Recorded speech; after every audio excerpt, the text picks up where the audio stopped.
there was a problem, yo, I'll solve it. Word to your mother. Hey, everybody, welcome to Two Cool Moms. I'm Joe Gatto. I'm useless. Steve Byrne. And we have a very cool aunt with us. Formerly known as useless. Now you're the useless one. I'm presently useless. Yes. The very lovable Brian Q. Quinn. Hello. Hey, I feel like I'm getting interviewed because the camera's right, like Dead by the center, CIA. Yeah, like. I had just made a joke before we started about how useless you were with the help of this podcast. And I don't want to be I don't want to get lost about how useless you are. So, You just accepted it too. You didn't fight back. because he knows. I didn't. You didn't come back with I a know list. Every time he texts me, though, I always go, "Hey, man, thanks for all the work you do." Right? Okay, great. That's what I need. I don't need help. I need praise. I'm drowning. You throw me an anchor. You like do this podcast too. Oh, I love you. I'm just kidding. Well, Brian's here, and you. you know, I don't know if you know how we know each other, but Yeah. Q and I, A we little go back. background, please. Little background. We met in 1990, Monsignor Farrell High School in Staten Island. Yeah. Ah, Yeah. This is before Craigslist, right? Yes. Yeah, in Got the it, okay. bathroom. Some will say, well, floor. Craig had a list. But it's great to have you here, Q. I love to have you be part of this because I know your mom. You do know my mom, And I yes. love your mom. She is. You've used her against me several times. I have. I've used her as a weapon against you, and she's always answered the phone very quickly. So I don't know. Yeah. But we and you know my mother well, Yes. which is good too. Yeah. Because Steve didn't really get to know my mom at all, and you on the flip side of that got to Yeah. hang out in my mom's basement with us. Yeah. You guys, Mom. you I guys love have you, seen Mom. my mom. You've seen my mom. I've seen your mom. TV? in Full Metal Jacket. There was a scene with a moped. Yeah. Yeah. So That I'm was sure your you got- mom? Yeah. Vietnamese? Yeah. She plays Vietnamese on TV. Doesn't sound right. No, it's not right. But the mom, but on your sitcom, Yeah, Jody Long. yeah, that was based on your mother, right? That was based on my mom. Yeah. So I feel like having watched that show that I know your mother. Yeah. That's the nice version of my mom. Oh, is really? it really? Oh. Yeah, my mom is just a blunt force instrument. Yeah. She's very honest. She doesn't like if she met Michael Jordan, we'd be like, "Oh my God, that's Michael." She'd be like, "Oh, that's a tall black man." Like that's Right. that's her world, you know. Yeah, she's not wrong. He is a tall black man. I mean, no one ever said she was incorrect. Yeah, She is incorrect. exactly. Yeah. Yeah, but your mom, did she like to see her on TV? Or was she like, did she Oh, give she you loved notes? it. Did she give you notes about, like, I wouldn't say that. No, she was over the moon. I mean, really over the moon. Just like really enjoyed like an interpretation of her. That's you know, great. yeah. It was I pretty cool. actually, in our failed pilot, do you remember this? How nervous I was? No. And a failed pilot for Spike, there was a scene where me and my mother had to do a scene downstairs in my basement where she had to come in and yell at me about something. And we were in my basement on Lotterette Lane, and my mom came in, and she was an absolute natural star Oh, who wow. stole the show. And I Really? was just sitting there sweating, and I did terribly. And after everybody, like the guys we were working with that were directing it, were like, you know, just try to be looser. You're just talking to your mom. And I'm like, I know, I'm trying. But and in my mind, I'm like, it's just she's so much better than me. Yeah, Jerry was a force. She was always down for anything. Yeah, she was. One of the hardest bits I ever laughed at. There's a handful. There's but like literally crying was your folks and the porn. Oh, it's a yes. movie. That Yeah. was Yeah. I to this day. I mean, That was That actually didn't make the first cut of the movie. Isn't that crazy? what? Yeah. Remember We had that? to- we had to put it in. How, We had nothing to how do did with that the not make first the first edit. cut? I don't know. We watched the first edit; it wasn't in there, and he just in the thing. He just goes, Oh my He spent the God. next 2 days in the edit working on Yeah. it. But yeah, that wasn't in That was it. one of my favorite parts of Thank you. the And there were film. three. There were originally 3 bits, and they only put 2 in the movie. We couldn't win the third porn third movie. bit. We only got the 2. "We got 2. We considered it a win. Yeah. we got 66%." But that was my favorite part too, because like I had no idea what was going on. Like that was like as raw and virgin as you get is me on that stage seeing what's going on. Like I was lost. It was fun, man. It was fun. I mean, like there's bits you laugh at, right? And then there's bits you're crying. That's one of the bits I was crying at. you. Yeah. The other one was when you did the Aladdin. Oh, that was. I mean, just tears. But he hurt me. But he didn't mean to, but he told me to punch the wall, and it wasn't fake. It was solid. So it just. And then he went, "Oh, that's not a fake one." He didn't tell me which wall to punch, so I was going crazy. I said, "Punch the wall." Yeah. Jeannie Joe does as you wish. That's it, man. Yeah, but one of my favorite stories about your mom was when in season 1, I think it was, right, when you taught your mom, your parents sex ed. Right? Yeah. So we have this idea where Brian's gonna teach his parents sex ed, but his mom is like super religious. Yeah, Okay? my mom's like into God. Yeah. So they leave the room, and like we get his mom there. We have to like convince her, and the producer's like, okay, call his mom. You're friends with her, so we have to talk to his mother and say what's gonna happen. And we're like, look, everything's gonna be clean. Don't worry. I'm talking to his mother like she's never had sex. I'm like, don't worry, everything's gonna be fine. And she's also, his dad is like, yeah, we're gonna talk about fucking, like he don't care, right? And his mom is like beat red. Yeah. But she's a ham too. It's balanced, Yeah. so she likes doing it. So yeah. Yeah, Oh she my definitely- God. she's super sweet. What would you say? Would you say that your mom is aware of how like innocent she is, or does she, or how she's perceived as innocent? No, my mom, you know, she grew up in Brooklyn. She grew up in Bensonhurst. She's not like off the turnip truck. You know what I mean? Like she knows, and she's not even as religious anymore. I think once my dad lived past a certain point, she was like, "All right, guys, like I don't know if we need to keep checking in on his health. Like at this point, he's almost 80. I think my mom's like, I ain't gotta go. I think she goes to church like once a week now. She'll go like on Sunday. Yeah. She only goes on the day where everybody goes now. She's super. She's that. What happened was she was you know born in Italy, so she was baseline Italian religious. But then my dad got lung cancer when we were in high school, and they initially got diagnosed 6 months to live. The doctors were like, it spread too much. Wow. Smoked, and then the praying started hardcore, and then this one doctor at Sloan Kettering was like, hey, we might be able to, if you let me just get in there, I'll slice a bunch of shit out. So he ripped out part of his lung, some ribs, some of his spine, and he's still alive. It's 30-something years later. Wow. The doctor's name was Dr. Jesus, and that really. No, creepy thing about the doctor is he died in a motorcycle accident like a year later. Oh, no. Yeah, like a year later he died in a motorcycle accident. So you found it at the right time. Yeah, good timing on that cancer. Thank goodness. So I think that my mom was super religious because of that, and then she held up her end of the bargain. Wow. For a long, long time, and she's still into it, but not like she used to be. Sure. Yeah. My folks, every other day they go to church. Yeah. 8 in the morning. Oh, really? And for sure Sundays. And when they visit, we're a little more lax with it. But when they come visit me and my, but they will borrow the car and go drive to a church. Wow. To go. Yeah. My parents, I was an altar boy, and I was at St. Adalbert's. They had in Staten Island every 6. It was a Polish rectory, so at 6 a.m. one Sunday a month they had in Polish. Polish mass. Monsignor Fabrinsky would get up there and spit his Polish, and I would just be saying, I have no idea what's going on, right? And it was at 6 a.m., and then you got the shift. So my dad would have to drive me and come to the Polish mass. So then I remember one time I came in, and I was so tired because the night before, it was Saturday, we were like, friends over at the house, whatever. I was like 13 years old, and I'm leaning on the altar, and Fabrinsky's doing his thing, and I full-blown fall asleep on the altar like this. And then my elbow gives out, and I smack my face on the concrete altar. Marble, bang, and I go down, and I wake up, and Fabrinsky's just looking at me, and I look, and I see my father, and he's just like this staring at me. And I go home. He's like, I got to get up at 6 in the morning so you can embarrass me. I don't know what anybody's saying. Can I ask, though, that bit with your folks in the film, how did you guys do that? How did you... Well, we had the idea. Because I assume if your mom's super religious, knowing that, I mean, how do you got a good sense of humor. How do you pitch that? But you're going to be in a you're going to intro board like the wah wah wah and all that stuff. Well, it was all like supposed to be lofty and like just stereotypical the sentences and stuff. Of course, yeah. And then you let Murrah off the leash because he went by himself. Because I went home to the family. It was on the weekend. I went home to the family. Sal couldn't go, and Murrah's like, I'll go, and they were in Pennsylvania, right? Yeah, in the Poconos. In the Poconos. So Murrah just books a flight to the Poconos. He comes back with the raw footage. He's like, yeah, put this together. I'm watching. I'm like, what the hell?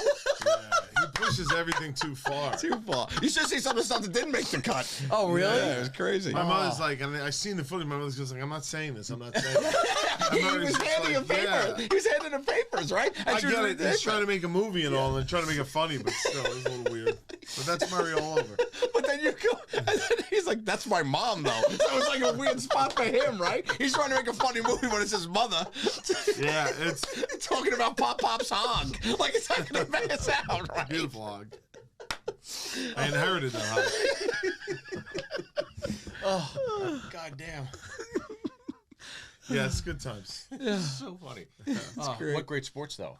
Oh, the best. Oh, they're great, man. Yeah. She's down for anything. My mom. Yeah, she's fun But too. she and, was like flirtatious, and she All right. she. All right. Like, Why this is don't not we why I just came change here. topics? This is why I came here. I don't know why Can we're we gonna get some keep questions? talking Let's about get some this. questions. Yeah, is there a Okay, question? okay. Fucking topic. I was saying she's like a good actress. She's like, What's the first question's from your mom? okay. Well, this is very fitting. Okay, this comes to us from Rachel. Rachel. We don't say less. Yeah, but here we go. Hi guys, I just started listening to the podcast. See what I'm talking about? How useless he is. Now I got to edit that out I know. because he said a last name by accident. He just says we don't say last names, and he thinks it just goes away. I don't think she's gonna Useless. Okay. Good. Get the single going. Here we go. Our first question comes to us from Rachel. I'm gonna leave all that in. Okay. Hey, I just started listening to the podcast, and it's great. I have a problem that only you guys can solve. I want Q. How can you make this happen? Keep the laughs coming. No way. That's what we got. See, that's what we got. They don't want Q. They want what they think. Yeah. They think I'm about. They don't want the actual thing. We were just talking about how don't happy you are when you go to bed at 7:15. Yeah, they don't want nobody. They don't want the actual me. What do you think? What's the Q they see, and what's the Q they'd get? Actually, I don't even know what they see that they're talking about. But I promise you, like, there's a long history of like women who'll be happy to tell you that it's like it's fine, but.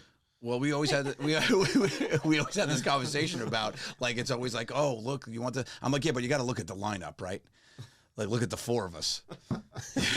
Of course he wins. What's he going up against? Yeah, but I've heard that repeatedly though from girls of like sure. Q's the hot He's one. a bad Q's boy. so He's a hot hot, firefighter. Yeah, I don't know. Fireman, all that stuff. Yeah. I think we're way beyond that at this point. Yeah. We just look like nobody should be looking at us. Feel like that's the hot one. It's like, look at them. It's like that's the one who's got the best 401k plan. Yeah, That's what they should be looking so at. far Just beyond. look at and them. we don't even present. That's the thing too. We don't even present ourselves in that way. don't. Yeah. As like, here's this. It's like literally like it's like just like we're just like here. This is it. That's a perfect sound effect. Yeah, for us. like, here we go. Here they are. There you it go, is. right out there. There's no. Roll them out. There's no.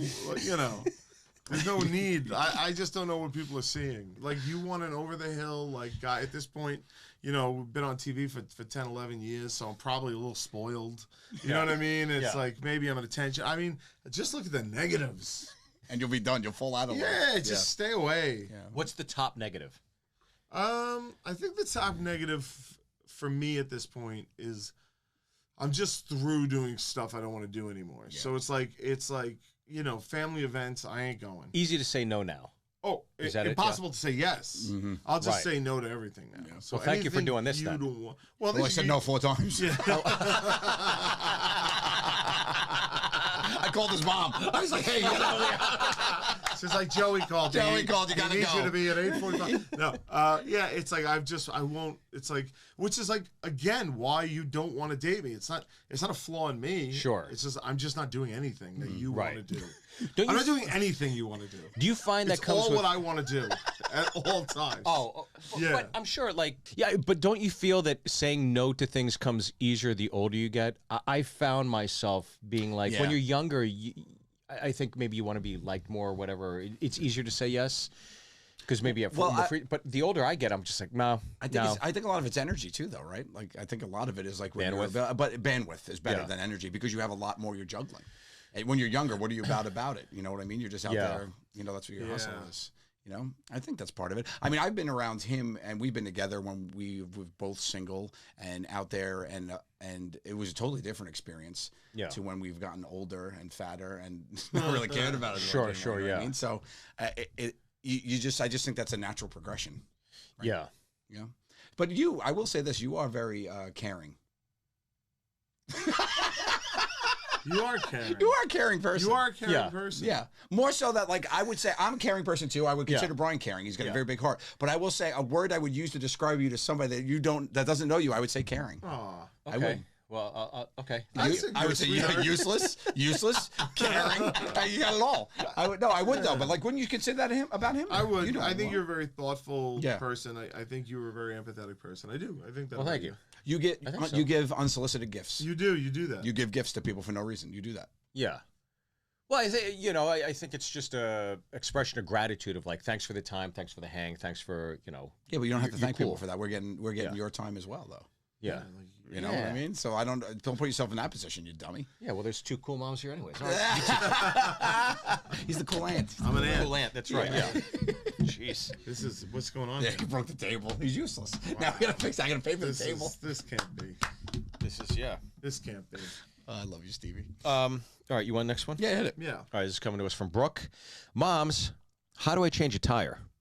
Oh, well, I'm glad you asked this guy. You pick up your phone and you call Gatto and say, "Hey, I got a flat on the side of the road. Send help." When is the last time? I can't remember the last time I had a flat. I will tell and you. I had to change it. I will tell you a very funny story. 1 year ago, you know my brother-in-law Vinny, right? Yeah. Me and my sister Carla and my Yeah. brother-in-law Vinny, who's 6'4", manly, very manly man. Yeah. Okay, Giant manly man. giant manly man. Great head it of seems to hair. be running in your family because I just met Mike, your cousin, who's Yeah. diesel. Oh, forget it. Yeah, but he's also like super hot. Yeah. Can't bring Mike around girls. Bring Mike, the worst. Yeah. The We worst. brought him on the cruise, and it was like Ruined you had everything. to hose down the decks. Or they got hosed down by themselves. Yeah, the guy's Yeah. He's the best. disgusting. And he's a DJ on top of it. Of course, yeah. Well, Why not? Nobody's perfect. I guess. So I'm in the car with my sister's family coming back from somewhere. We're on Yeah. the road. In the first SUV is my family, and in the second SUV is his family. My SUV gets a flat tire. Right. So we get pulled over. I'm like, okay, we'll put everybody in the other SUV, and they'll go. So they go, and then the first SUV calls me. It got a flat tire. So now both No. have flat tires. But now me and Vinny are waiting You're with a the nail first one. factory. or something? Like, Yeah, what was going on? So now Vinny was like, all right, we'll just change this one. I'm like, what do you mean we'll change this one? How does it even work? It's my car, right? I'm like, I don't know. You've never changed a Never tire in changed your a life? tire. Never? No, In your whole I've life? tried and I've stopped because Yeah. I know my limits and I'm not afraid to admit it. I've always had good insurance. Yeah. So I just called roadside assistance. And Vinny had to change my tire and then go do the other we one? had to drive the other one and he had Oh, to do the second jeez. tire. I love him. Thank God we have him. You had to change one, right? I've changed size. A funny thing happened. Like there was a number of years in my 20s where I was I guess I was driving crap cars with crap tires. Yeah. And I would end up changing tires. You know, you find the little crappy jack that comes with it, and you turn it.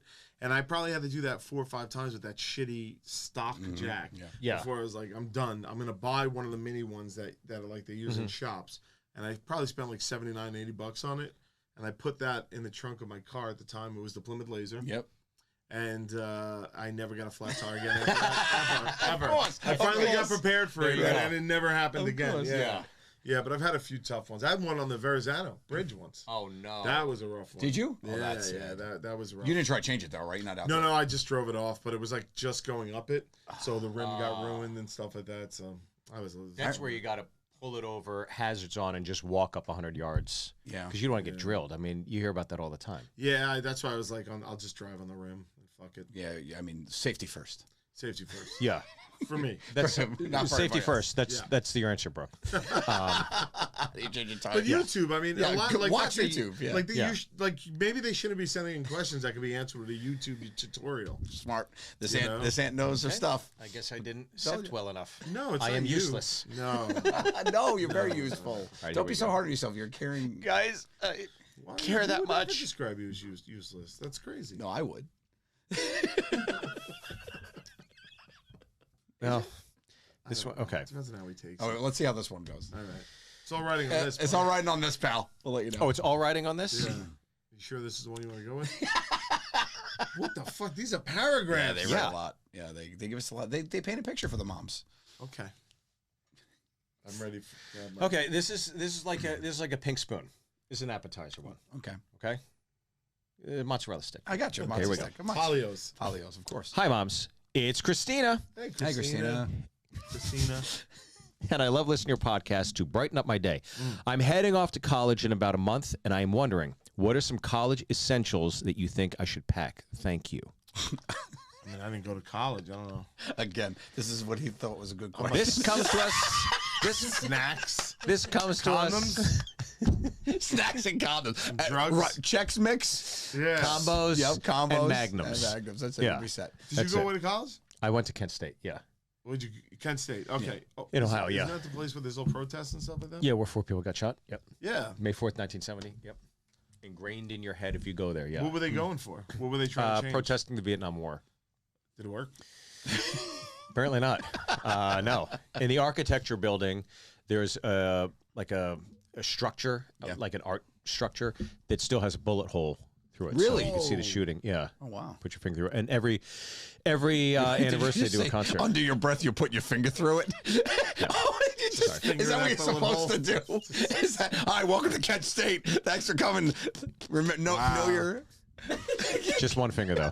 You can't fit two. Give it to. Yeah. Did you really put your finger in it? Yeah.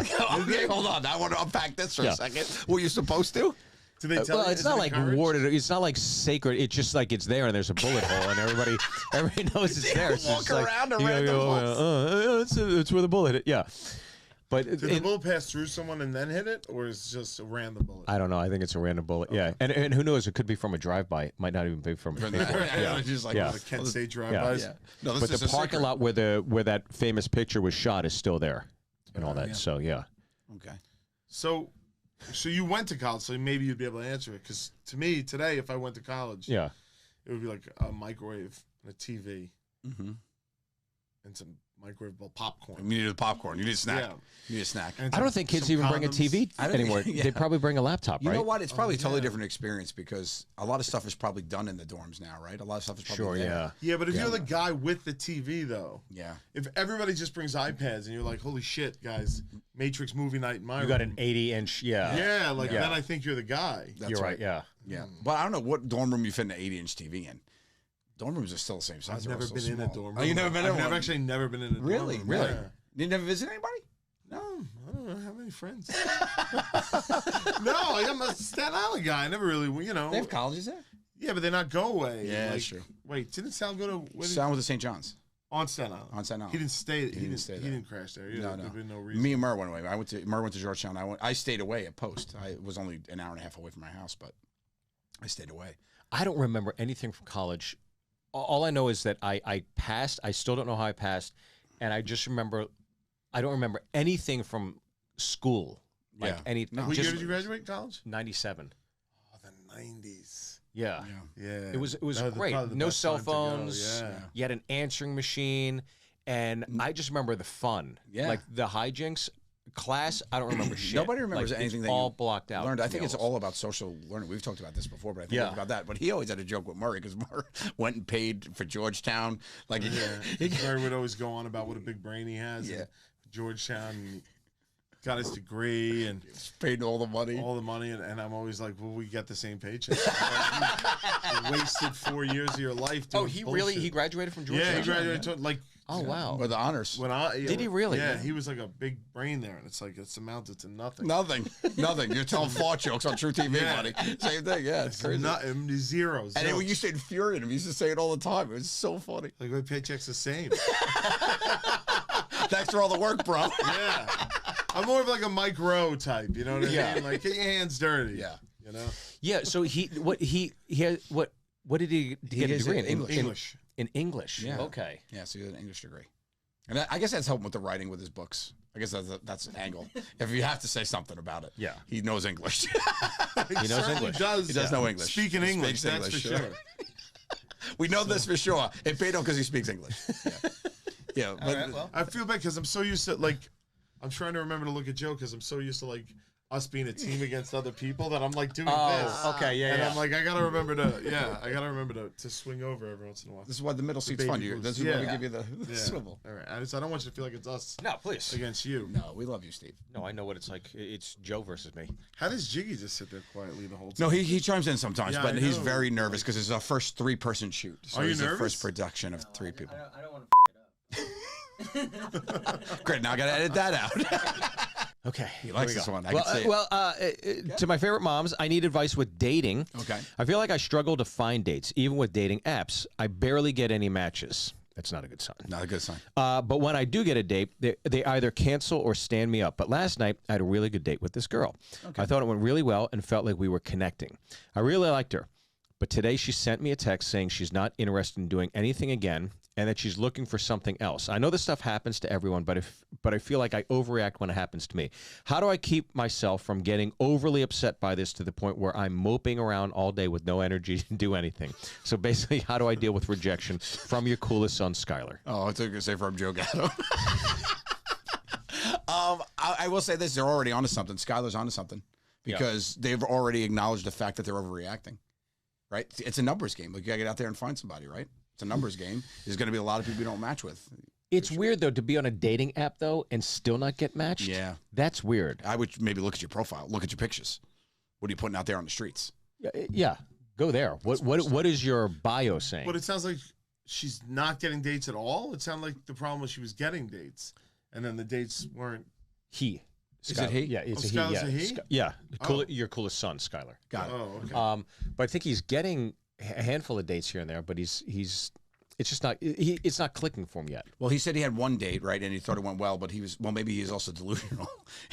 Yeah. He's like, this went great, we connected. She's like, as soon as she gets out of the Uber, she's like, hey, this isn't working out. There is like a art to dating, though, don't you think? When you're younger, I think it almost like with the show, right? You got to find your voice in the show in season 1 or whatever. Sure. You got to know your role. Yeah. I think even when you're dating 18, 19, 20, you're still kind of finding your voice when it comes to dating. Like you're selling your identity to somebody, right? You're selling maybe the best attributes of yourself. It's a sales pitch for sure. Yeah, you're on your best behavior, and you're like, what's the best topic of discussion? What's something I know that I can gel with this individual and it's just going to hit, and it always does well. Like I think there's those things to consider as well when you're dating.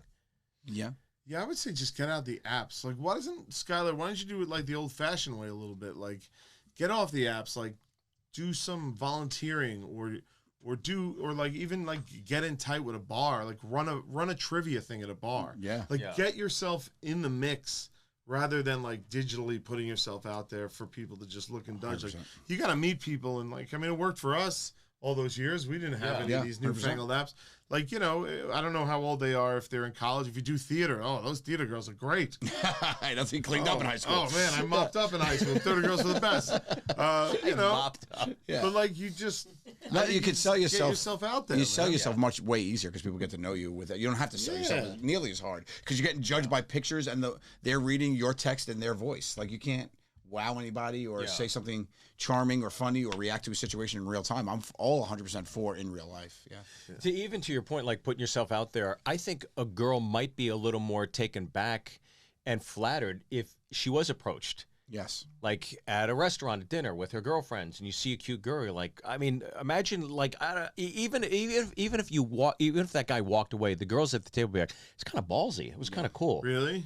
I would think. Yeah, Wouldn't you? Maybe. Oh, I don't know. I don't know. I've never known. Yeah. Yeah, what women want. I don't know. Nor pretend to. Yeah, But to be a little more forthcoming, like I was so sheltered and shy when I was younger. And then when I got to be, obviously being a young comic, my confidence level just skyrocketed. I remember being on the streets in New York City and I'd see a cute girl, I'd walk past, be like, I'll never see her again. Fuck it. And I'd just turn around and be Well, like, that's a mentality. But I'll that's never a see you again. But mentality. could I invite you to a comedy show? I'm a comic. Bring your friends. I'll put you down or whatever. The comedy was like a nice in, right? Yeah. But the ability to just go up and just tap someone on the shoulder, like once I started doing it, I was like, oh, I feel totally comfortable doing this to anybody now. You have two things, I bet, in your corner on that. One is, I know you're a good guy, so I'm sure you were non-threatening and respectful. Right? Yeah, Like you weren't like, yo, Chica, like in their face. Like, what is this guy? Why is he affecting this? I'm a weird- barista. Why is this Asian speaking Spanish to me? Yeah. And then two, like you're a good-looking guy, so it's like I think that like women like would like to see you coming their way. You have very handsome features. Mm-hmm. So like Yeah, you check the beautiful box. eyes. You check the box for a lot of them. Very nice. I like this podcast today. This is Yeah, nice. so it's like I think that Caring. helps you out. Yeah. We don't know what he looks like. He might look like the A Elephant monster. Man. He could be a It monster. might be a He most full-on- likely is a monster. Like a chud, a cannibalistic Yeah. humanoid underground. Underground. Yeah, that could be. Underground We don't know. In which case, that's rough. Yeah. But I agree. I think getting out and like interacting. And as for handling rejection, You just gotta not care, but I mean, life is gives a rejection. shit with these. Everybody's an idiot. Yeah, for I would say, right? Like everybody's more people are idiots than not. Yeah, like everybody's an idiot. Yeah. So it's just like whoever rejected you most likely is an idiot. So you saved yourself. I think. Yeah, But here's the thing: the apps aren't working. Stop doing it. Right? All you're doing is showing yourself the app. Okay, you tried the apps; they're not working. So now you got to get out. And Don't try do in anything real that life. keeps making you feel bad. Right. Like if it's making you feel bad, Stop doing it. Stop doing it. Yeah. Yeah. Rejection is, especially I think at that age, 18, it hurts so much. In different ways. You're not used to it. Songs are so much more meaningful. Like breakup songs or sad songs are Right. so much more impactful, I think, when you're younger. I could see you Yeah. crying, your caring self in around 18 with your beautiful eyes, just Can I tell you? tears Well, pouring out. Do you want to hear this? A Of story course. I told you. This girl I was dating went into a frat house, and I literally got chucked out. And then I see her up in the window with the dude, and like the shades draw, and I'm like, Oh, It's a soundtrack, right? It's a real life movie. brutal. And I went, to your point, Yeah. I went back to my dorm room. What'd you put on? The next night on Saturday, the Cranberries, and got a 12-pack of Busch Light. And it was the only time I ever like drank myself like to sleep. And I was like, I don't like that. I'm not gonna do that again. Good. yeah, See? it doesn't really work.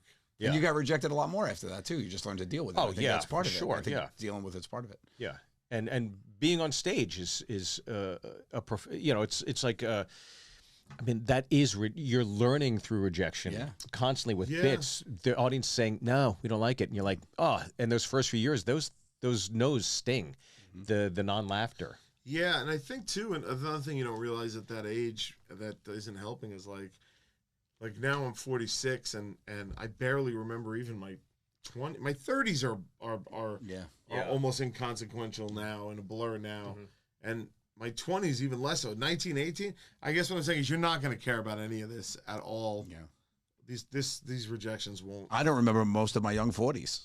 Yeah, it's like you just things stop mattering. Yeah, So Yeah. So don't worry, it's not the end of the world that somebody rejected you. It's one day you'll be on a podcast telling the story and making money off it. There you go. There you go. That's it. There you go. That's it. Good point. It is so true, though. To your point, I think I think as you get older, you realize how, at times certain things seem so important, but then in retrospect, it's so meaningless. It really doesn't matter much. I don't know. I've been going down these rabbit holes, and I love reading biographies, and I love reading even like that Elvis film. Towards the end, he was, one of the lines. It's in the trailer. He's like, I feel like I haven't done anything. They're all going to forget me. I feel like I haven't done anything. and he says, I never made a classic film. And he wanted to be an actor so bad, but you think about all these things, and then you realize, there's a younger generation, and they don't know a lot of those songs. Right. And as impactful as he is, and even in Hollywood, all these shows and these movies and the premieres, you want to go to all these things and all this stuff. Like Donald O'Connor was in Singing in the Rain. Anytime I see something like that, I go down the rabbit hole and I try to learn everything I can about this. You could say that name to 100 people, they wouldn't know. He was one of the biggest stars of yesteryear. He was a Vegas headliner. And people Charlie just Chaplin, I think most kids have no idea who he is. no clue. Buster Keaton, Yeah. even worse, right? Yeah, you're right. And Steve Byrne. Well, once TBS canceled me. How'd you deal with that rejection? Did that send you down a rabbit hole? No, that to be honest with you, I always prepared myself for it because I always told myself, just know the minute they say yes, there's going to come a day where they say no. 100%. So be ready for that. And it happened when I was overseas in Israel on like this entertainers tour. They took a bunch of actors and comedians over there, and Wait, what? they Like a USO Like thing? the USO thing? no like on behalf of Israel. So they wanted you to come out and kind of take pictures and Whoa. and like We're trying to get political Like up an in here. influencer? no, not an influencer, but they wanted you to experience Israel or whatever. And so we went out. So there's a bunch of comics and actors that went. How did you? What you gonna email you responded to? I don't even know how I got invited. I think it was through TBS or something that they invited a bunch of us. So I went with like Bobby Lee and Brian Greenberg and Jamie Chung and They just paid you to go. and it was this free trip. And I've always been someone who's gone to church and stuff, and then you're going there and you're touching the bedrock that they laid Jesus' body on and all this stuff. It was incredibly impactful, and it reinvigorated my interest again in Catholicism and Christianity and all those things. So it was benefit. Guys, I've converted to Judaism. And you can too. Go to SteveBurkeComedy.com. But I will tell you that I was ready for that rejection when it happened. I was like, okay, you knew this day was did it happen coming. when you were in Israel? It happened over there, and I wanted to be with my family, and I'm talking to Vince Vaughn and Peter Billingsley, who are the producers, on the phone, and Peter Roth, the president of Warner Brothers, and you want to be home for that, you know. But it definitely stung. But 24 hours later, I was like, all right, well, just you've done this before, just write something new, write the next thing, you know. It was tough, but that's why when I had it, I was always like, I'm making the most of this. That's why we always had after parties after every taping. The bar turned into a bar, and we drank and turned on the jukebox. We got so many letters from security telling us you're going to get kicked off the lot if you keep doing this and stuff. And I was like, I don't get it. They're going to kick us off at some point. Let's just do it, you know?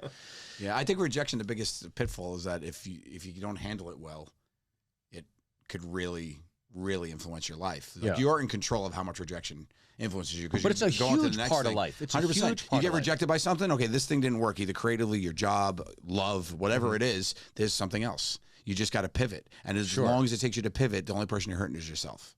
So you need to go ahead and do that. And I think that's a big part of taking in rejection, learning from it.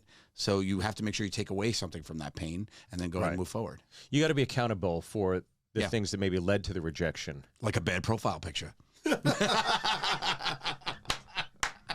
you guys collectively early on. Oh, got rejected like a mother. I mean, kidding me? We get on TV till we're 34. Rejection's not the surprise. The surprise is the non-rejection is when the shit surprise sneaks in. I think so. You know, I guess you just get used to. But like when you pitch something now, you're like, it's just not. I know no way it's gonna go, but you go and do it, and you do it anyway. And I don't know. You just gotta love the process, I guess, huh? Right. Yeah. Yeah, that's what's got to keep you going. Liking something enough to get rejected for it. Or stop. Or just fucking stop. Like, there's nothing wrong with stopping. Like, you could, like, just not get rejected anymore by just giving up and trying something else. You're very zen. Me? Yeah, you seem like you're in a very comfortable place in your life where he's super zen. You're kind of Teflon. Yeah, which my is thing nice. is because, like, I think as I get more comfortable with, like, I think now my priorities have shifted where I'm just like, I love work, but I think I'd rather not be working. and can I not work and sustain? Or can I downshift, work so minimum, but it'll keep, like, basically all I want to do is just fucking sit around and, like, have fun. Like, I think I'm at the point in my life where I'm like, everybody wants? I'm like, oh, I don't want that. No. Asshole saying that. I'd rather work.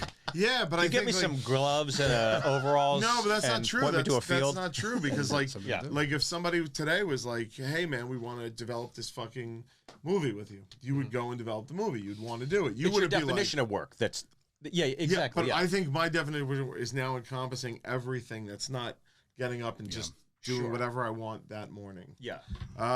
You know, so I don't know. I think my wanting has. I think I'm just ready to just fucking fold it up and just like live on the side of the road somewhere. No, not on the side of the road, but like just be like I think I've managed to expunge wanting, if that makes sense. Yeah. Like I've been able to be like, you know but what? Does that come with a comfortability? It does. It comes with age. I'm not saying complacency, but there's a comfortability and security, maybe? If I had retired, if I was stuck with the fire department, I would have been able to retire at 48. I probably would have went. Should have 2 more years. Probably 2 more years, but I probably would have went to 50. And then I think I would have just fucked off down to, like, I think I would have been on the same boat. I think I would just fucked off to the Keys and be like, hey, man, like, because nothing really matters. And, like, and it's like, all right, like I always think about The Godfather and how it's like one of the best movies ever made. It's just like, what's what you're saying? Like, one day people are gonna be like, I don't give a fuck about The Godfather. You can't even watch it on whatever modern technology that we have. You know what I mean? Like, nothing lasts, nothing forever. So it's like, and then I don't know, you're just gonna die one day. So I'm just like, so nothing really matters in the long run. Yeah. Except for just kind of, and I know it's gonna sound corny and lame, except for like a certain amount of love and happiness, and other past that. It's like, I don't know. I think I just turned into a hippie. It's like, yeah, because I'm just like, I just kind of like stop wanting, and I still want to do things. I'm not saying I don't. Like, I'm pitching TV show and stuff like that, but it's like, if it doesn't happen, I think I'm just as fine if it does happen. And that's what, you got to get to that place.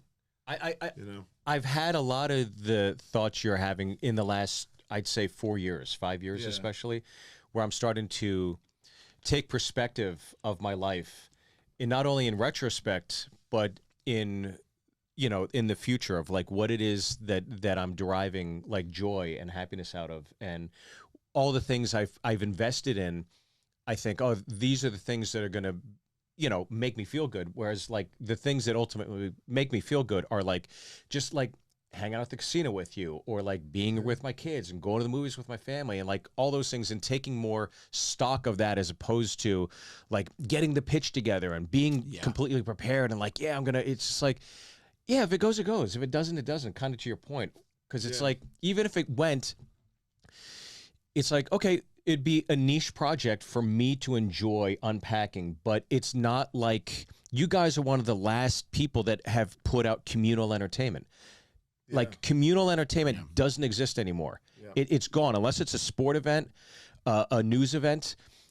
There's nothing that tethers us all together anymore collectively as people, where we all can look back. That's why we have such fondness for like Goonies or Back to the Future, Jaws, because we grew up with it and it was special, it was unique. You had to go to the theater, and then if you wanted to see it again, you'd have to wait like years later till they released it again, or like it was on VHS, and you go to your friend's place that had exactly. Everything was a big deal. It was all a big deal, Yes, But now the accessibility dilutes the uniqueness of anything. But I think like you guys, Big Bang Theory was like a communal show that even if you'd never saw it, that person, right? Right. Yeah. That was like the last communal TV show. Well, I think you hit a lot on it too, because even stuff that you liked growing up didn't necessarily have to translate, but the experience that you got together as a family around the TV.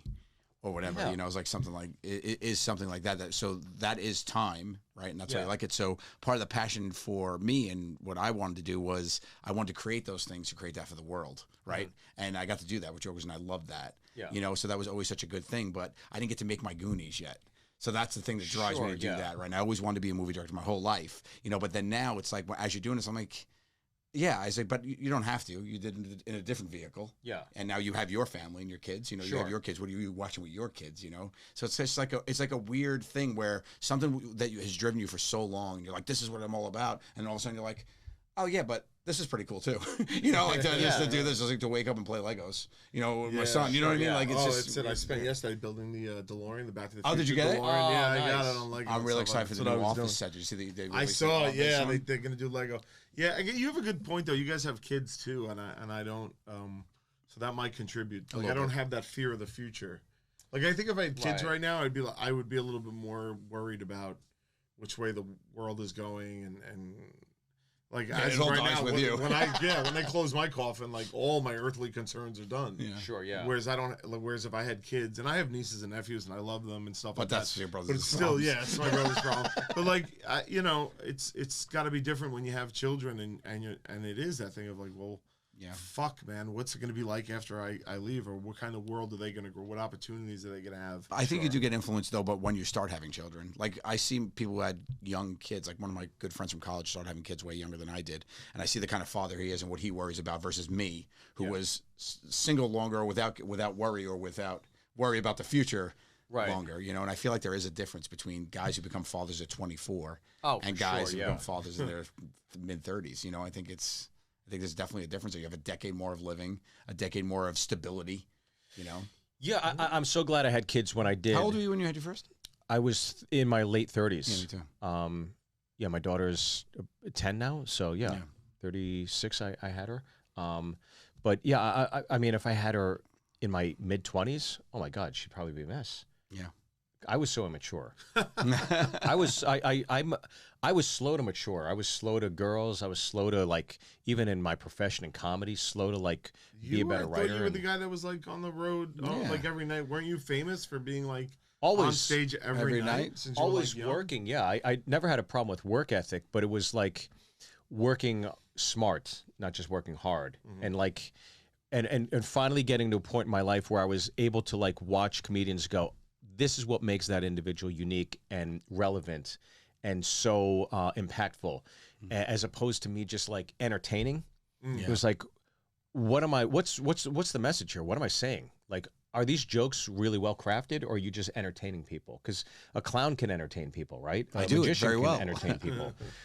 Yeah, but Whoa! but you know what I mean, right? Like, what is it you're really doing? So the last, I'd say, especially 10 years, I've really concentrated on like, what am I writing here? What am I really saying? And how is the joke crafted? And where's the twist? Where's the irony, as opposed to Spending just so much time with you now, I realize that you are very much on your like legacy kick now. Like, what is going to be like your thing? Like, I feel that in you, especially in New Hours that way too. Like, it feels very much like this is what I am. Like, this is my thing. You have like an awareness about you that's just really admirable. Actually, I think like again, the rejection, right? Like, just in my career, it's always been like right there, like bubbling under the surface, and I've never had anything that like hit. And I was like, well, for the last 5 years, once the show got canceled, I've done things, but it hasn't hit, and I'm like, I just want to take one last shot at the bullseye and see if I could really make an impact. And it's not for anybody. Before it was for everybody else. It's like, this is what for me, it's me. Yeah. For me, this time, it's just like, I'm doing the best work I can for me. And when I go home and I watch that final product, would I be proud of that? Because I've gone back recently over COVID and watched my hour specials, and I'm like, yeah, I get it. I get now. Yeah. I get now why people weren't excited to have a meeting with me, or they would, or whatever. And I was taking stock and being accountable, right, for those things, and going, I need to work harder. This is why the rejection won't sting as much, because you're coming at it from a different angle than our friend who wrote in here. Right? Yeah. It's coming for you, and it's not like, oh, I can't not be rejected, because that's, I feel like, what's a lot on top of their mind. I'm getting rejected all the time. You know, it's not really like I'm getting out there because I want to date. Right. But I think even as entertainers, like what you guys have accomplished, even on, a bad day, right? You're having a bad day, you're at the subway, and somebody's, you feel like somebody's seeing you in the corner of their eye, and you know they're going to come over and take a picture. It's still absolutely mind-blowing. Like, anytime I walk down the street with you, still to this day, and you see people light up when you walk into a grocery store, that is fucking crazy. It just doesn't happen anymore. Yeah. It doesn't happen anymore. Movie stars, there's no movie stars left. We might be the last generation where, Tom Cruise is 60, Leonardo DiCaprio, and Brad, and then after that, it's like, Zac Efron. I don't know. I mean, he doesn't have that impact that. No. But in terms of what you guys have done. And I don't know. I just look at this. This says stardom. This is. Look at superstar, right? But even like today, before we get started, there's a UPS guy in the hallway, and he looks in, and he's beaming. That's a guy that's working UPS, and he's just. Well, I mean, it also has to do with like they air the show so much, like it's impossible. It's beloved though, because people are watching it. It's beloved. It's also cheap to reshow. It's different. But no, I get what you're saying. Yeah, it's nice. It's great. It's nice. I feel very blessed to be part of it. As an entertainer, I think we all hit that point at some point too, right? I think we all realized when we saw like the shows and the families and whatnot, and then it was like, oh shit, this is cool that people are taking away more than just comedy from it. Yeah, they're taking away like, wow, this has helped me cope with stuff or whatever it is, and especially I remember with the pandemic when we knew we had to be back on TV. Yeah, and we were like, well, we can't do Jokers. What we can do? Like, let's do Dinner Party, and we had so much fun doing Dinner Party. Sure, a lot of fun. But that came from a place of, hey, we want to do something to do what we can, which is help people forget about this bullshit that's going on and give them a little bit of an escape and have fun doing it and have dinner with us. And that's where it came from, really. Yeah, so I love Dinner Party. That's one of the proudest things we've ever done. I loved it. Dinner Party was a lot of, we would have kept going too if the network hadn't shut it down. Yeah. But we liked it quite a bit. It was a weird progression to accepting how many people like the show and I don't know. It's like again, like in my 30s when it started happening and stuff, like I don't even think I was ready to receive that level of joy that you're talking about. That people like the UPS guy where they're like, oh my God, it's, and I think that it took a while for me to feel even worthy of that. Mm-hmm. You know what I mean? Because there's this interior rejection of like, well, they love the show and they're happy to see me. And it's like before what I said to that woman where, like I was joking where she's like, hey, how do I get with Q? And my response is always, trust me, you don't want to do it. You know what I mean? So like, and that's just me and, how I was built from the ground up. And like, it took a long time for me to like the UPS guy to not be like, like, and not get this fucking guy away from me. It's like I don't even know how to receive the adulation and appreciation of your work. I just don't even know how to receive. It's not in me to receive it, and then so I had to struggle with that for a long time, where I would be like, I would want to avoid people or not put myself at the forefront of anything because I'm like, because you don't have an ego. You've always been salt of the earth, down to earth. 100%. Well, sure, and that probably plays into it, right? I think so. Maybe I don't know. I think it more comes from damage than any positive things. Well, when you were a hot firefighter too, you were a lot to deal with. Yeah, well, when I was a hot firefighter, a lot. Well, I felt I earned that. That's the thing. Like being a firefighter, like I worked really, I saved people. You know what I mean. I went to the academy. Like there were people who didn't pass the academy. There were people who dropped out. Tons of people who didn't hack it, and I hacked it. You know, and the fire department looked at me and said, "You're a firefighter for the New York City Fire Department." Yeah. So it's like I earned it. You know, there was a fucking actual title they gave me. But don't you don't you feel in the same way that there's an earned resonance when you're putting something out there and people receiving it, and it's, you guys know, making somebody laugh is the hardest thing to do. It's so hard to write a great joke and make people laugh, and that's why my analogy was always single cam shows that are so revered, like The Office and 30 Rock and all these other shows. Like, they're clever, right? You go, oh, that's funny. But if you're filming it, you go, I think we got it. But like when you do like a multicam, if they don't laugh, like that joke didn't work. Right. And you have professional writers, 10 of them sitting there going, okay, say this. And you go out and say it and it doesn't work. It's like, oh shit, it doesn't work. It's not funny. But what you guys did on a literally hourly basis on television is you did make people laugh, and that's so difficult in such a communal way. We approached her from a multicam mentality where we were just making each other laugh, right? Yeah. If I went out there and nobody laughs when they're in the back in my ear, it wasn't funny. Do something else, Joe. You know what I mean? So that's the at its core, because that is literally your friends that your friendship is built on laughing together, and you're just getting out there doing stuff. And we always found, and what we'd always say, and he used to say in the beginning, especially for me, which something I struggle with, he was like, "You're trying too hard." Like that was just something where it's like, just do it. And I would just go back and do it, and then it's like, oh, okay, there it is, there's Joe, and that's it. Because I would go off script and not be like, this is what I'm going to go to do out there. I go and like think of what I could try to do, and you just get out of your own way. And if your friends aren't laughing, then nobody's laughing. Yeah. So I don't know. I don't know. Well, there you go. What other questions you got?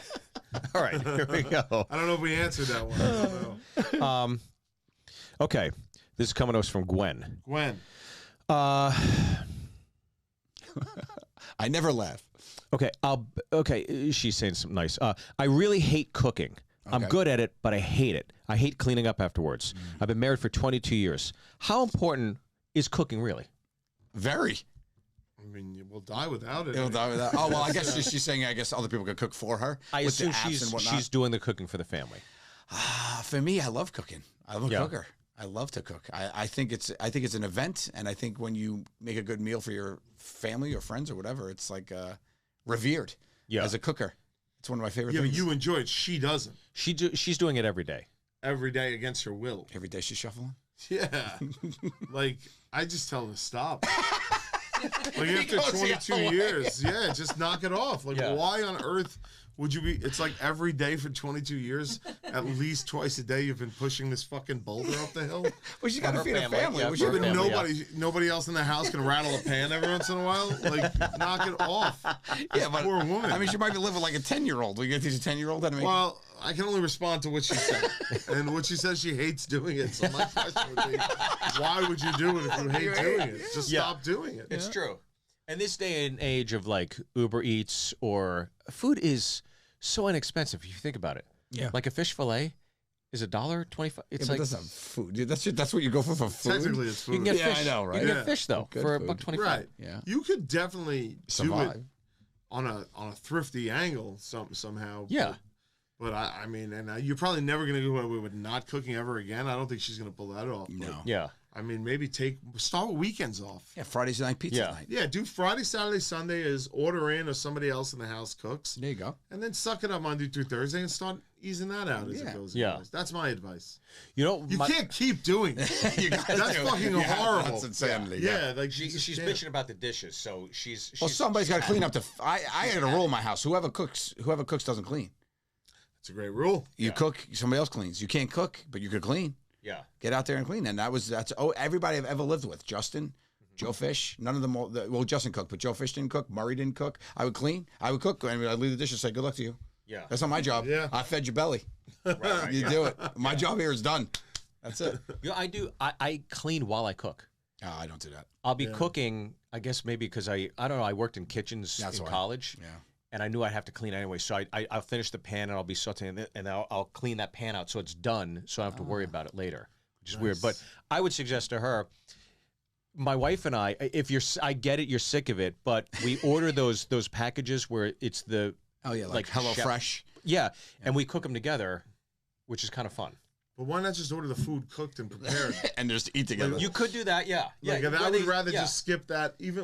Skip that part. If Well, you're he's saying he's ordering having food- fun though, which is a fundamental having difference. fun. I'm looking to like make because my wife hit a point recently where she's like, I'm so sick of cooking food for you guys, and the kids don't enjoy it because kids are like, I don't want to eat that at that age, right? But after like the fucking like 5th year of hearing that, she's like, I'm over it. I'm like, well, let's maybe like cook something together and make it fun. So we go to like whatever it is, the that's website, different, and we look up fun meals. I'm like, I'd like to try that. Let's try cooking that You're together. talking about a totally different experience. She's out here hoofing it, throwing together a Parmesan against her will, and feeding these ungrateful Well, when you're animals in cooking a all the house. time, you got your greatest hits. Yeah, of course. You know what you got? It's tacos. We could do burgers. I'm really good at cooking this pasta concoction with mush, whatever it is. I just had a flashback of something that you blew my balls off when I came to your house for a barbecue like 10, 15 years ago, and you're like, you want some Mexican corn? And you did it on the grill. Oh, that yeah. And I that know, was like, makes I was really like, good. I was like, what? And you're like, dude, you're gonna love it. And you made it. It was the Mexican you made it? Mexican You street did corn. it? Yeah, He made cheese on it. it It was and everything? phenomenal. I used to make it for the firehouse, so I got really good at it. It was so good. I had no idea you had that in your skill set. Yeah, I did. Well, I ate it once, and I was like, "This is really good," and I just went on YouTube and Yeah. saw or the internet, just got the recipe and made it. It was so The good. guys at the firehouse, when you're making it, they're like, "It smells disgusting. It smells like rotten pussy." and I'm like, "Well, I don't know what you're smelling there, Mark." That was my friend. I was like, "But I assure you, it doesn't taste like rotting pussy." And then he had 3 of them. I'll never forget. And he had 3 of them. He had 3 of them, Mark. Yeah. But in a fire department, you guys are always cooking like huge meals for Yeah. everybody. Twice, 3 in the morning. Everybody brings food in. Got it. And maybe some guy will cook breakfast, but lunch and dinner you're cooking And for it 12 guys. and it rotates though. Well, what happens is in my house, the way it worked, there was an engine and a truck, right? 2 different companies. Yeah. And we would switch. So January would be the engines. They would go out and make the meal. And then What's the difference between engine and truck? in the New York City Fire Department, a fire engine is the one with the, that's the one most people know. Okay. It's the one with the tank in it where they hook up the hoses to. Sure. Engine has the 500 gallon water tank on it. They hook up to the hydrant and they pump to the hoses that give the guys. Trucks or ladder companies are they're the ones driving around with the bucket on the top or the ladder. They're the ones that they're search and rescue. They go in without water. It's actually a little bit more of a dangerous job. They go in without water to locate the fire, to report back as to where the fire is, so the guys could go in with the hose. Wow. So they'll put the ladders up to the windows, break in, and go and search for people. Like all that is generally the They're kind of first responders of the first responders then? yeah. Could you give those guys a hose though? Sure, yeah. I mean, they don't want it. No, because it slows them down. No, you wouldn't give them a hose. There's 5 positions. There's somebody with a can with the little, water thing. I mean, give them a spray bottle or There's something. an inside team and an outside team, and the inside team, one of them has the spray can. You know, What's the deal with Here the he goes. Here he goes. FDNY and NYPD? Because I used to play hockey down at Chelsea Piers. Yeah. And the refs would always tell me every time the fire department played the police department in this hockey league, there was always fights. And they said there was the most violent games. It's a rivalry, right? What is it? Why is there that? Well, for a few years after 9/11, It was I know cool? it got really brutal. Oh, because- it got even worse? Well, because the police department, and this isn't like I'm not trying to. This is just what I observed. Like I don't know if it was like this all over the fucking world, but I know that there was a little bit of, firemen really got the spotlight for 9/11, but a lot of cops died in the towers too. Sure. A lot of Port Authority guys died in the tower too, just not as many, obviously, as the fire department. So I think there was a little bit of like, hey, we were there too. Like, why are we, Yeah. So I think there was a little bit of that after 9/11. I remember my cousin got pulled over, and he was a fireman. And normally, like, you're kind of easy to get out of a ticket when you work for the city. And the cop was like, if you tell me how many cops, said to a fireman, if you tell me how many cops died in 9/11, I'll let you out of the ticket. And my cousin was like, what the fuck's the matter with you? And the guy wrote him a ticket. Oh, yeah. So I don't know if it was like in that stage, but generally, like I've never, and the only reason I say that is because I know that was a very specific period of time. Like maybe it was that, because generally speaking, there's nothing but respect and love between the two. I've never witnessed anything that was like. You also have a lot of cops hate. cop friends too, don't you? Oh yeah, tons of them. Yeah. Well, sure. You see the same guys at the same accidents all the time. Right. They come to the firehouse for coffee. I've never noticed any. Has there ever been like a tow truck driver that always shows up on the scene and thinks of himself as a first responder too? And you guys are like, God, Lenny, can you please? Yeah, there's all sorts of those cops guys. on fire. Yeah. Yeah, there's those guys. There's the guys who come first to responders, the firehouse. Like we had these guys. Like, well, there's volunteer companies sprinkled out, so they'd show up, and I was always nice to them because I was just like, look, man, they're gonna get on the fire department one day. They're not hurting anybody. Right. Like they're just showing up in a yellow fire truck and like stretching a hose just in case they're needed and stuff like that. And you're like, Oh, they're so cute. They're so cute. But then you get the guys in the firehouse that are like, well, they're doing our job for free, so they're trying to put us out of business. And you're just like, dude, just fucking relax. Like, they're just kids who want to be firemen. Yeah. But you get them, we call them buffs. They'll come to the firehouse and like just hang out with you for the meals and stuff like that. Oh, really? Oh, so you have to feed them? You don't have to, but you become friends. Like, okay. Sometimes they bring empanadas and stuff like that. You bring an empanada to a firehouse, you're a friend. You're in. Yeah, well, you had one guy who brought empanadas all the time. We fucking loved him. But there. Yeah. His name was Joe. He's a great guy. Yeah. Yeah. Don't you guys roll up though to restaurants and people just kind of? Anytime I see like the cops or the fire department roll up to a pizza place, I always think, oh, they're probably eating for free. Well, roll up for what? For like lunch or something. You or mean dinner. like a by the slice place? Yeah, I imagine. Don't most places kind of like, hey, thanks for what you guys do? I'd imagine or that, no? Can't really take that. You know what I mean? Oh, you don't take it? You don't accept Can't really it? Yeah. take it because, back before computers you could, but I think now that they would be like, we're not allowed to can't, you just, especially if you're a cop, you can't take anything. Oh, that's true, yeah. Type thing. Yeah, eat this pizza. Never mind the drug deal. What's going on in the back? Like Sunday nights, we would order food. Sunday nights, you always order food. Yeah. Right? Sunday afternoon, you make the sauce. It's a big pasta, it's like Italian lunch, and then you would order Sunday night. That's your night off. And like if you did order pizza, you'd order 5 pies. They'd throw in a couple of extra ones. And, they do that. That you just That eat. happens, What are you gonna do? You're gonna send it back? You know what I mean? Or if we ordered from like an Outback, if they found out it was us, they would give us 50% off. So there's certainly some. Oh, of that's that. nice. Yeah. All the blooming onions you could eat. Oh man, love would be a blooming onion. Yeah.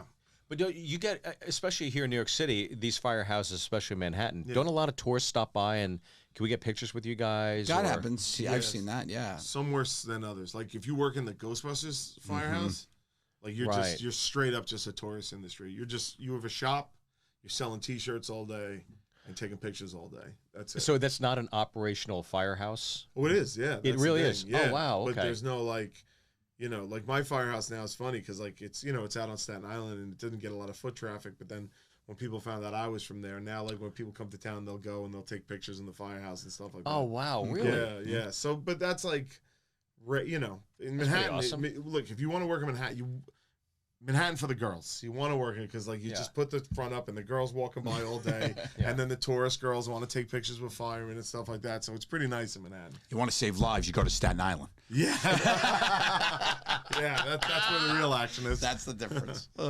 Dude soup. No, this is a great cool answer. I'm so happy to dude, invite thank you. you. That's Thank it. you, It's brother. over. That's it. Yeah. Right. How long are episodes? You want to do one more hour? You're at 1. 1 hour. I don't know. Oh, you want to do one more? I'm in no You ready rush. for another? Okay. Here's my question. This is coming to us from, I can't even read this name. I have no idea what it is. It looks like he banged his head on the keyboard.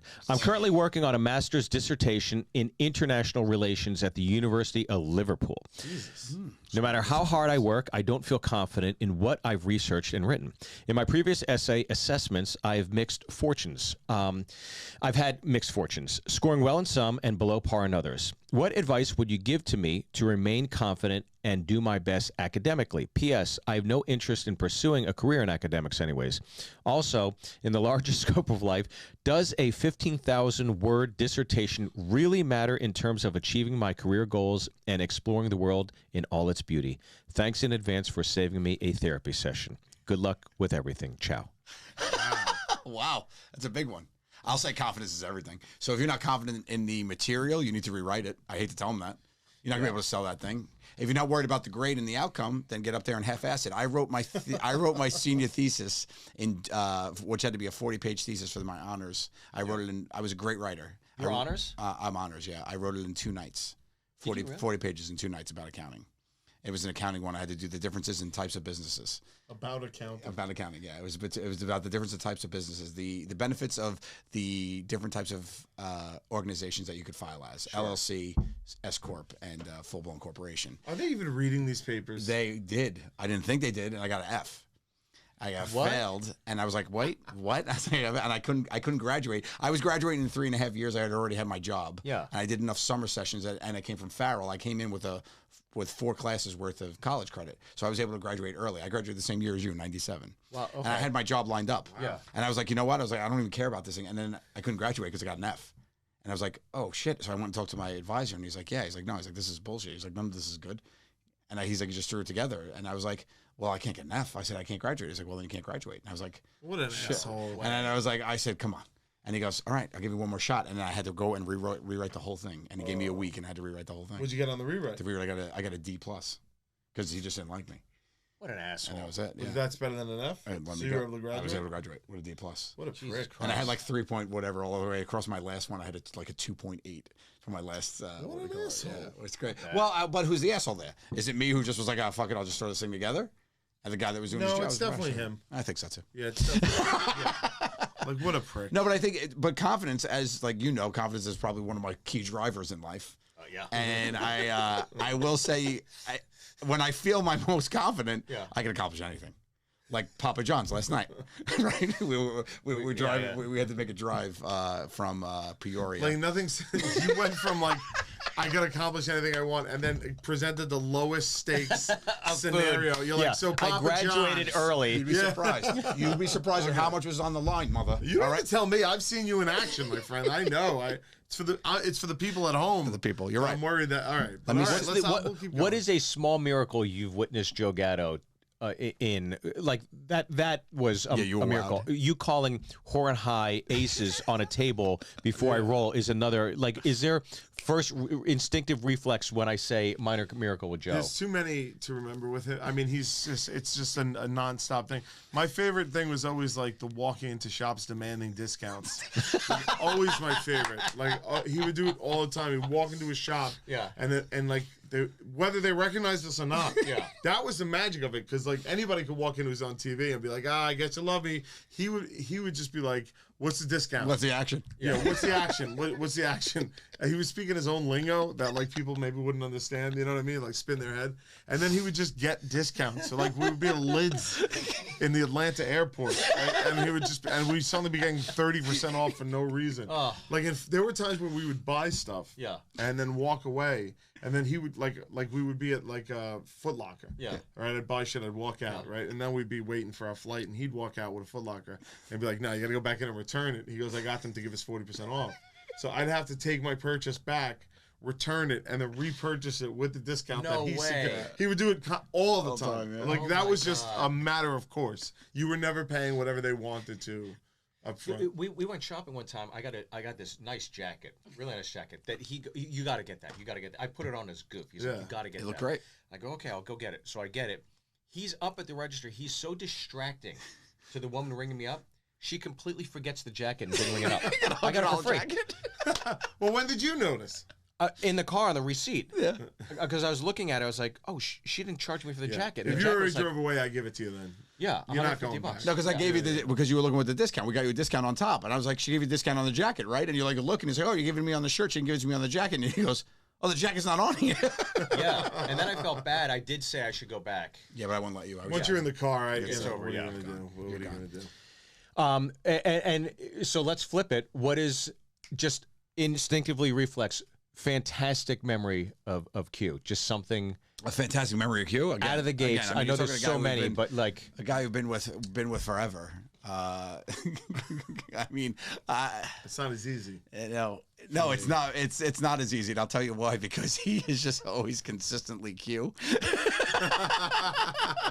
But I will say I've had my biggest heart to hearts with Brian out of all of my friends. We've been a great dude that way, and I will say with all the shit that's happened in my life. hands down one of the guys that stepped up and been there, and he knows that I've told him. Oh man, and he's one of the guys that's there for you. I actually had an adult sleepover at his house. As adults, Yeah. I just went over. I was like, "Don't just hang," and he's like, "Open door, really yeah, cool." man, So, of course. In the case to my glasses, every night I take out my contacts, I put in my glasses. There's a ticket stub I've kept in there from when we took the train to go see the cat. Southwark Cathedral. Yeah. Wait, what's the Dorkin's Magnificat. Dorkin's Magnificat. I still have the mug you bought me. And I have this ticket in my glasses case, and every week there's like a day that goes by where, oh my God, Dorkin's. Yeah. Yeah, Dorkin's Magnificat. What happened was there's this cathedral in London, Southwark. I'm not saying it right? Like I Southwark. completely forget the yeah. And they had this cat there named Dorkin's Magnificat, and he was just this cranky old cat that just slept on the pews and stuff like that. So we're in London for the tour. It was me, you, Jeff Johnson, and there was another person there. I can't remember. It might have been your cousin Joe. Might have been his cousin Joe. Yeah. Anyway, yeah, I think it was. Yeah, I think it was Joe. Yeah. And we went to, and this is how cool they are. I was like, you gotta go. Like, this everything to see in London. And I'm like, you don't understand. There's this cat, Dorkin's Magnificat, in this cathedral. So you guys came with me, man. We went. I was like, this sounds hilarious. And you had to find the cat, though. Yeah. because he was sleeping somewhere in the cathedral. You never knew where. I think it took like 45 minutes. We finally found the cat. It She recently passed away. I think she was 19 when she passed away. Crazy. And the cat but like, they knew what they had on their hands because they had Dorkin's fucking T-shirts and mugs, coloring books. It was like the Ghostbusters. She had merch. Yeah. She had merch. Yeah. And she bought me a Dorkin's mug. Yep. Yeah, and I still have it. I still drink from it. You didn't let me answer my favorite memory of him. Oh, sorry, And yeah. that actually has to do with cats. It's when he showed up to set with Brooklyn Cat. Oh, Brooklyn. So I'm the guy that makes sure we're on time, get shit done right. I'm here. We go my phone ring. He's like, I'm gonna be 20 minutes late. I'm gonna be 20 minutes late. Make sure there's a vet there. I go, what? Yeah. And then he comes back. I text him back. I'm like, what do you mean? He's like, we got to take a cat to a vet. He's like, I saved the cat on the expressway. So he was driving on the Gowanus. It was on BQE, where it goes into Atlantic Avenue and it goes down into that tunnel. That brick tunnel. And I saw what I thought at first was a paper bag blowing, and it's traffic, bolts, And then I got close, and I was like, oh, fuck, it's a rat. A rat's about to get smushed. Yeah. And then I got up, and it was a kitten. It was a 3-week-old kitten. Oh, wow. I still, to this day, can't figure out how she got in there because there's no access to it. Sure. To get where she was, you had to cross at least 3 lanes of traffic, New York traffic with no lights going 60 miles per hour. Holy shit. So I stopped traffic, and I got her. She was all cut up and shit like that. So he shows up to set. Yeah. And they're like, I was covered in oil because I had to crawl under a car to get her. So if you see, it's the episode where Murray got hit with a piñata. Like the punishment, I'm wearing a shirt inside out. Yeah. And I look more fucked up than usual because I was so disheveled from crawling under a hot truck. We like baby wiped them up. Yeah. Because we were so late. We're like, because I had cuts all over me and my shirt's all dirty and stuff. And we bought because we shot right next to that was in Union Square. There's a Petco right there. There's a vet right there. So we just bought all the stuff. And we had to wait in there. We were leaving for Florida for tour that night. So we dropped her off at a vet.